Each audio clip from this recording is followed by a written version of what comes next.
कराडचा नवा कारनामा समोर. राखेचा पैसा बॉलिवूडमध्ये गुंतवला.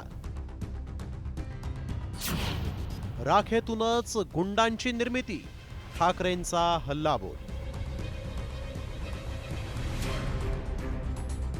सरपंच संतोष देशमुख हत्येचा मास्टरमाइंड वाल्मिक कराडचं फिल्म इंडस्ट्रीशी कनेक्शन समोर आलंय. इव्हेंट मॅनेजमेंट आणि दहशत निर्माण करणारा वाल्मिक कराड आता फिल्म प्रोड्युसर असल्याचं समोर आलं. त्याचं ओळखपत्र सोशल मीडियावर व्हायरल झालंय. यामध्ये Valmik Indian motion picture producer असोसिएशनचा सभासद असल्याचं समोर आल्यानं पोलीसही चक्रावून गेलेत. या कार्डवर 23480 हा मेंबर नंबर असल्याचं स्पष्ट झालं.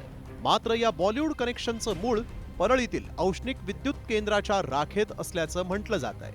तेही कसं पाहूयात. परळीच्या राखेचं काळं अर्थकारण. परळी औष्णिक विद्युत केंद्रातून 600 ते 700 ट्रक राखेची अवैध वाहतूक. एक ट्रक राखेला 18,000 ते 20,000चा भाव. याचाच अर्थ दिवसाला तब्बल 1 ते 1.25 कोटीच्या राखेची विक्री. महिन्याभरात 36 कोटी तर वर्षाला 450 कोटींची कमाई. 52 वर्षांपासून हजारो कोटींच्या राखेची माफियांकडून विक्री. अनेक वर्षांपासून राखेच्या वाहतुकीसाठी अधिकृत कंत्राट नाही. बंदुकीच्या धाकावर माफियांकडून अधिकाऱ्यांवर दादागिरीचा धक्कादायक प्रकार.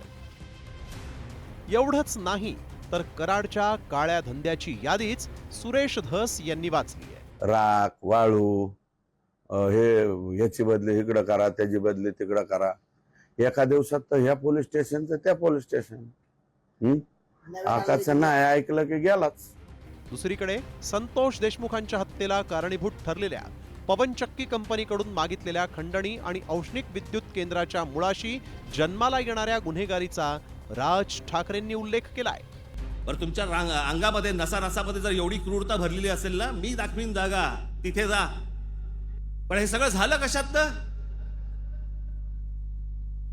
त्या विंडमिल, तिकडची ऍश, तो तिकडचा जो काय प्रकल्प, त्याच्यात निर्माण होणारी जी काही ती राख आहे.